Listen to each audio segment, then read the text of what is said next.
Hello everyone, एक बार फिर से आप लोगों का स्वागत है आपके अपने चैनल मैगज़ोन पर। तो जैसा कि आपको पता है कि पहले वीडियो में हम लोगों ने डिस्कस किया था कि different types of BTech projects क्या होते हैं, थीसिस क्या होती हैं। आज हम लोग बेसिकली इस टॉपिक पे डिस्कशन करेंगे कि हम कैसे अपना टॉपिक डिसाइड करें। तो ये भी लेक्चर बहुत ज्यादा इंपॉर्टेंट होने वाला है। यहाँ पर ऐसा आपको कुछ भी मैं पढ़ाऊंगा नहीं, लेकिन जो भी मेरे रियल लाइफ एक्सपीरियंस है, मैंने सीखा है, जो मैंने अपने सीनियर से सीखा है, अपने टीचर से सीखा है, वो सारी बातें आपको मैं यहाँ पर बताने वाला हूँ। तो अगर आप चैनल पर नए हैं तो तुरंत जल्दी से सब्सक्रिप्शन का बटन दबा दीजिए और बेल आइकन को प्रेस कर दीजिए। चलिए तो स्टार्ट करते हैं।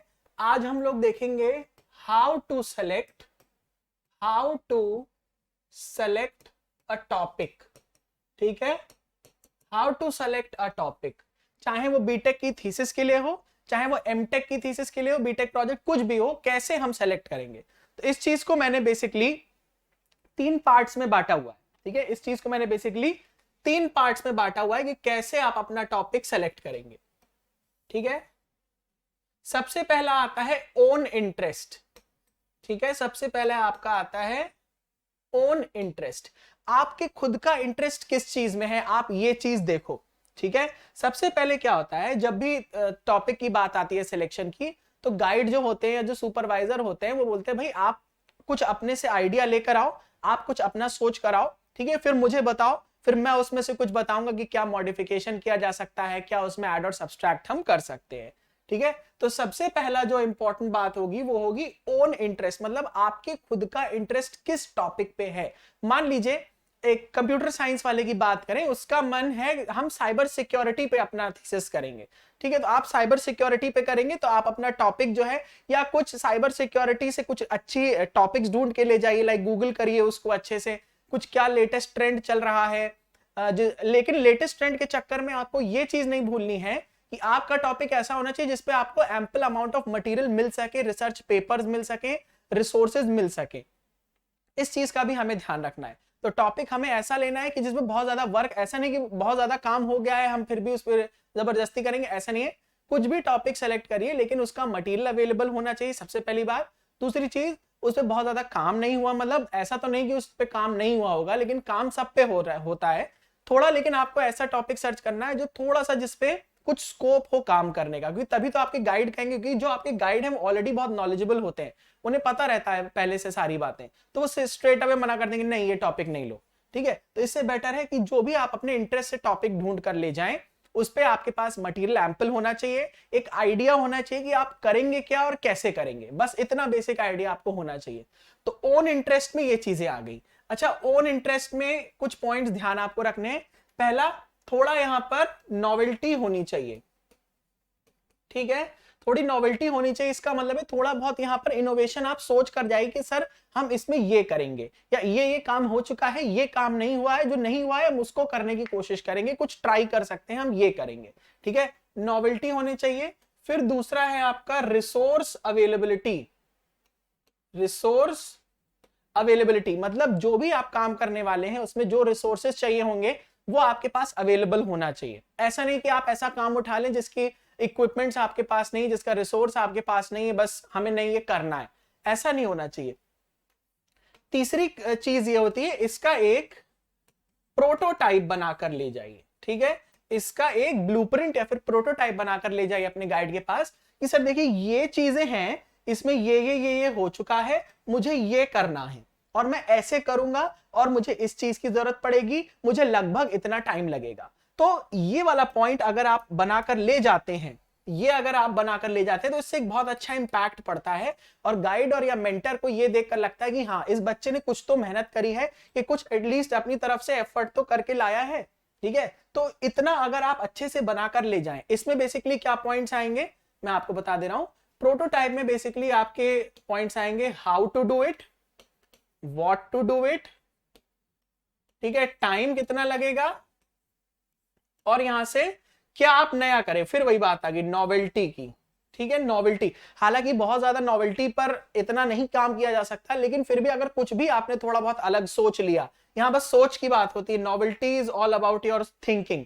ठीक है, कैसे करोगे, क्या करोगे, कितना टाइम लगेगा, क्या अलग करोगे, और रिसोर्सेज की क्या जरूरत पड़ेगी। ठीक है, रिसोर्सेज की क्या जरूरत पड़ेगी, ये आपको प्रोटोटाइप में लेकर जाना है, ठीक है, ये आपको इतना अपने गाइड के पास प्रोटोटाइप में लेकर जाना है। सेकंड जो है कैटेगरी हमारा है गाइड ऑब्लिक सुपरवाइजर, ठीक है। आपके जो गाइड है या फिर आपके सुपरवाइजर हैं वो आपको टॉपिक दे कि शगुन ऐसा है कि ये टॉपिक मेरे पास है, यह हो सकता है ये आपको 3-4 टॉपिक दे दें, ठीक है, ये आपको 3 से 4 टॉपिक दे दें, ठीक है, तो कहेंगे भाई इसमें से 4 टॉपिक में से तुम कोई देख लो और इस पे अपना थीसिस कर लो। या ये हो सकता है इनके अंडर में कोई प्रोजेक्ट आया हो, ठीक है, इनके अंडर में कोई प्रोजेक्ट आया हो और इसी प्रोजेक्ट का कुछ एक पार्ट आपको दे दें, ठीक है, इस प्रोजेक्ट का कुछ एक पार्ट आपको दे देंगे और कहेंगे ये तुम्हारी थीसिस होगी, ठीक है, ये तुम्हारी थीसिस होगी। मतलब यहां पर कोई आपको ऑप्शन नहीं दिया जा रहा है, ठीक है, यहां पर आपको कोई ऑप्शन नहीं दिया जा रहा, आपसे पूछा नहीं जा रहा कि तुम क्या करना चाहोगे। यहां तो ऑप्शन है, ठीक है, यहां तो आपके पास ऑप्शन आपको दिए जा रहे हैं, लेकिन यहां पर कोई ऑप्शन नहीं, यहां पर जो टॉपिक है वही आपको करना पड़ेगा। फॉर एग्जांपल टॉपिक ये आया है कि फैब्रिकेशन ऑफ अ मशीन या fabrication of a shaper machine, कुछ भी, मतलब एक रैंडम मैं उठा के टॉपिक बात करूं, या design of an algorithm to prevent cyber crime, कुछ भी हो सकता है। तो अब ये जरूरी नहीं भाई, जो प्रोजेक्ट होता है वो बहुत बड़ा एक टॉपिक बस होता है, ठीक है, इस पे कई सारे सब पार्ट्स कर देते हैं। इसमें टीचर क्या करते हैं, इस प्रोजेक्ट को कई पार्ट्स में बाइफरकेट कर देते हैं। कुछ पार्ट, अब जैसे मान लीजिए आपके सुपरवाइजर के अंदर 2 पीएचडी स्कॉलर्स हैं, ठीक है, 2 पीएचडी स्कॉलर्स हैं, तो उन्होंने क्या किया, प्रोजेक्ट के 3 पार्ट कर दिए, 2 पार्ट कर दिए, ठीक है, इन्होंने क्या किया, प्रोजेक्ट के 2 पार्ट कर दिए, एक पार्ट एक पीएचडी स्कॉलर को दे दिया, दूसरा पार्ट दूसरी पीएचडी स्कॉलर को दे दिया, और आपसे कहा कि तुम जाओ, हमारा एक पीएचडी स्कॉलर है ए, उसके साथ मिलके काम करो। अब यहां पर कुछ फायदा भी होता है, कुछ घाटा भी होता है, ठीक है, फायदा तो आपको 80% होगा, घाटा 20% होगा। घाटा क्या हो सकता है जो टॉपिक यहां पर मिला हो वो आपके इंटरेस्ट का ना हो, ठीक है, आपके इंटरेस्ट का है ही नहीं, तो ये घाटा हो सकता है। लेकिन फायदा क्या होगा कि जब भी आप किसी भी पीएचडी स्कॉलर के साथ मिलकर काम करेंगे, नॉर्मली ऐसा देखा गया है कि पीएचडी स्कॉलर्स बहुत ही ज्यादा इंटरेस्टेड नहीं होते हैं पीएचडी को लेके। ये बात बोलना नहीं चाहिए, मैं खुद एक पीएचडी स्कॉलर हूं, लेकिन मैं खुद देखता हूं कि मेरे जो कलीग्स हैं वो बहुत ज्यादा पैशनेट नहीं है चीजों को लेके, बहुत ज्यादा इंटरेस्टेड नहीं है, बस एमएचआरडी से जो पैसा मिल रहा है उसको लपेटते रहो और काम चलाते रहो, ऐसा नहीं होना चाहिए। तो अगर आपके पीएचडी स्कॉलर इंटरेस्टेड नहीं है तो आपको उन्हें पुश करना है कि सर आप मुझे सिखाओ। तो यहां पर क्या होगा, सबसे बड़ा एडवांटेज क्या होगा, आपकी एमटेक की थीसिस जो होगी बहुत आराम से हो जाएगी, क्योंकि यहां पर आपको इनकी हेल्प भी मिलती रहेगी, ठीक है, पीएचडी स्कॉलर की आपको हेल्प भी मिलती रहेगी, गाइडेंस भी मिलता रहेगा, और पीएचडी स्कॉलर्स को काफी चीजें आती हैं with respect to Microsoft Word, PowerPoint, graph, software, तो वो आप इनसे सीख भी लीजिएगा, ठीक है। तो आपकी एमटेक की थीसिस भी हो जाएगी और मेन तो आपका काम हो गया, या मान लीजिए आपका बीटेक का प्रोजेक्ट हो गया, ठीक है, तो कुछ भी है आप पीएचडी वालों के अंडर में आराम से कर सकते हो। बीटेक वाले हो तो 4 लोग या 3 लोग करोगे, तो सब लोग इक्वली डिवाइड करके काम करना, तो यहां पर बहुत ज्यादा आपको टेंशन नहीं होगी। एक और एडवांटेज यहां पर क्या होता है, हो सकता है आप ऐसा कुछ काम कर लो कि आपका एक पेपर भी निकल आए, ठीक है, आपका एक रिसर्च पेपर भी निकल आए, भले ही स्कोपस इंडेक्स जो एससीआई ना हो पाए, लेकिन आपका पेपर निकल जाएगा। और अगर एससीआई पेपर हो गया, आपने थोड़ा अच्छे से काम कर लिया, तो आपका तो नाम जाएगा ही जाएगा और इन पीएचडी वालों का भी भला हो जाएगा, ठीक है। भाई देखो, पीएचडी जो इंसान कर रहा है, ऐसा नहीं कि वो मजबूरी में ही कर रहा है, लेकिन अगर उसने आपके साथ मेहनत करी है, देन ही और she deserves first name in the paper. तो इनको आप फर्स्ट नेम दे दो, क्योंकि आपको ऐसा बहुत ज्यादा रिक्वायरमेंट है नहीं अभी, ठीक है, तो इनको प्रेफर करके इनको फर्स्ट नेम दे दीजिए। बाकी आप लोग डिफरेंट ऑथर्स बन जाइए और आपके जो गाइड होंगे वो कॉरेस्पॉन्डिंग ऑथर बन जाएंगे और उनका लास्ट नाम होता है। ये सब चीजें हम लोग बाद में डिस्कस करेंगे जब पेपर्स के बारे में बताऊंगा।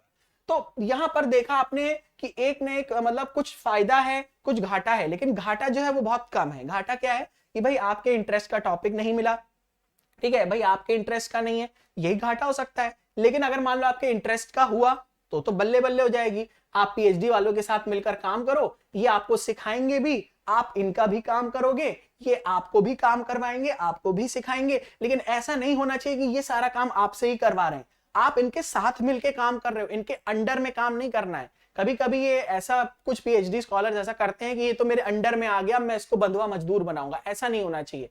अगर ऐसा है तो आप इनसे कहिए कि सर हम आपके साथ काम करेंगे, और हम अंडर में किसके, अपने गाइड के अंडर में, आपके अंडर में नहीं है, ठीक है। मतलब लड़ाई झगड़ा किसी से नहीं करना है, बस बना के रखना है सबसे। अगर आप सबसे बना के रखोगे, सिस्टम को साथ में लेके चलोगे तो फायदा आपका ही होगा। टॉपिक भी डिसाइड हो गया, प्रोजेक्ट भी हो गया, थीसिस भी हो गई और पेपर भी हो गया, सब चीज बल्ले बल्ले हो गई। तो ये जो है ये काफी, मैं इस पे जोर देता हूं कि अगर ये चीज है आपके साथ में तो आप इसी को प्रेफर करो, ठीक है। अच्छा, तीसरा जो पॉइंट आता है कि कैसे सेलेक्ट करें, एक और बहुत बढ़िया चीज होती है। होता क्या है, मान लीजिए आपके पास कोई भी ऑप्शन नहीं है, आप समझ नहीं पा रहे कि मैं क्या सेलेक्ट करूं, मैं कहां जाऊं, क्या टॉपिक करूं, मुझे कुछ समझ में नहीं आ रहा है। तो हो सकता है आपके गाइड ने आपके किसी फ्रेंड को कोई एक टॉपिक दिया हो, ठीक है, आपके गाइड के ने किसी एक फ्रेंड को कोई एक टॉपिक दिया हो, या आपका फ्रेंड किसी दूसरे कॉलेज में है, उसके पास कोई टॉपिक आया हो। आप क्या करो, उस फ्रेंड के टॉपिक में थोड़ा सा मॉडिफिकेशन कर दो, थोड़ा सा मॉडिफिकेशन कर दो। कर सकते हो। मॉडिफिकेशन करने का मतलब ये है कि मान लो कि एक, जैसे मैं मैकेनिकल की बात करूं, फॉर एग्जांपल मटेरियल साइंस में, कि किसी ने नैनो पार्टिकल को सिंथेसाइज किया है, किसी ने मान लो सिल्वर नैनो पार्टिकल को सिंथेसाइज किया है ए रूट से, कोई ए मेथड है। आप क्या करो, सिल्वर के ही नैनो पार्टिकल को, अच्छा इसकी एप्लीकेशन मान लो इन्होंने ली है कंपोजिट बनाने में, ठीक है, कोई कंपोजिट में इसकी एप्लीकेशन यूज करी गई है। आप क्या करो, सिल्वर नैनो पार्टिकल को किसी बी रूट से सिंथेसाइज करो, इसकी एप्लीकेशन एंटी बैक्टीरियल में यूज कर लो, ठीक है, ये अच्छी एंटी बैक्टीरियल प्रॉपर्टी दिखाता है। ये बहुत एक बेसिक सा एग्जांपल है, मतलब इसमें बहुत काम हो चुका है, मैं आपको सिर्फ एक एग्जांपल के तौर पे समझा रहा हूं।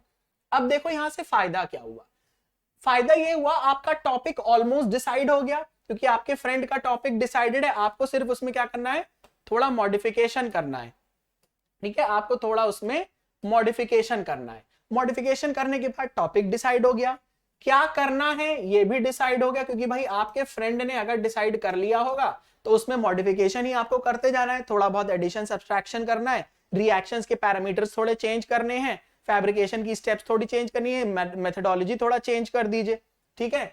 उसके बाद उसका एप्लीकेशन भी थोड़ा चेंज कर दीजिए, थोड़ा इसके लिए आपको सर्च करना पड़ेगा, ठीक है, इसके लिए आपको सर्च करना पड़ेगा। ऐसा नहीं कि उठा के वही चाप दिया पूरा, ऐसा नहीं, ये चीज गलत होती है, ठीक है। इसको पूरे को आपको थोड़ा सा एनालाइज करना होगा कि हम कर क्या सकते हैं। फायदा यह है कि आपका टाइम बचेगा, ठीक है, टाइम आपका यहाँ पर बच रहा है, क्योंकि आपके फ्रेंड ने ऑलमोस्ट एक आइडिया तो कंसीव कर ही लिया, उस आइडिया में से एक सब डोमेन आपको कंसीव करना है, उस सब डोमेन को थोड़ा सा गूगल पे सर्च करके जो फीजिबिलिटी होगी उस हिसाब से आप अपना काम कर सकते हैं। तो ये है तरीका how to select a topic for your BTech project और थीसिस, ठीक है। एमटेक थीसिस या फिर बीटेक प्रोजेक्ट के लिए टॉपिक आप कैसे डिसाइड करें, ये एक बहुत बेसिक सा आइडिया मैंने यहाँ पे आपको बताया है। इसके बाद हम लोग स्टार्ट करेंगे अपना पहला जो, मतलब अब मैं आप लोगों को अगला जो लेक्चर आएगा हमारा, वो मैं आपको बताऊंगा सॉफ्टवेयर्स के बारे में, ठीक है, वो मैं आपको बताऊंगा सॉफ्टवेयर्स नीडेड फॉर प्रोजेक्ट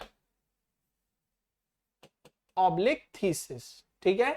आपके थीसिस में मस्ट जो सॉफ्टवेयर्स है, मतलब जो होना ही होना चाहिए, होना ही होना चाहिए, ठीक है, वो कौन कौन से सॉफ्टवेयर्स है उसके ऊपर मैं एक आप लोगों के लिए वीडियो बनाने वाला हूं।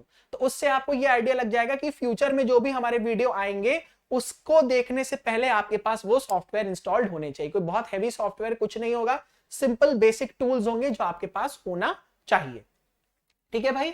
चलो, तो इस वीडियो में सिर्फ इतना ही रखते हैं। यहां पर इस वीडियो में मैंने यही आपको बताया कि कैसे एक टॉपिक को आपको सेलेक्ट करना है। पहला चीज, आपके खुद का इंटरेस्ट अगर है और आपको लगता है हाँ मैं इस पे कर लूंगा, इस पे मटेरियल भी अवेलेबल है, रिसोर्सेज भी है, मेरे पास फैसिलिटी भी है, तो पहला आप ओन इंटरेस्ट पे जा सकते हो। दूसरा, आप अपने गाइड या फिर सुपरवाइजर की चॉइस पर जा सकते हो, वो आपको कुछ ऑप्शन दे सकते हैं कि भाई मेरे पास 4 टॉपिक है, इसमें से तुम कोई एक ले लो। या हो सकता है उनके अंडर में कोई एक प्रोजेक्ट हो जो ऑलरेडी उन्होंने 2 अपने या कितने भी पीएचडी स्कॉलर्स में बांट रखा हो, और आपके गाइड या सुपरवाइजर कहें कि भाई आप इसी पर्टिकुलर पीएचडी स्कॉलर के अंडर में ये टॉपिक अपना थीसिस या प्रोजेक्ट कर लो, तो इसको मैं ज्यादा प्रेफर करूंगा, ठीक है, इस पे थोड़ा ज्यादा प्रेफर। हालांकि लोग जो एंटरप्रेन्योरशिप पे जाते हैं वो थोड़ा ये वाला पार्ट प्रेफर करते हैं, ठीक है, क्योंकि ओन इंटरेस्ट पे है तो पूरा अपना आइडिया इनोवेट करके वो इस पे भी कर सकते हैं।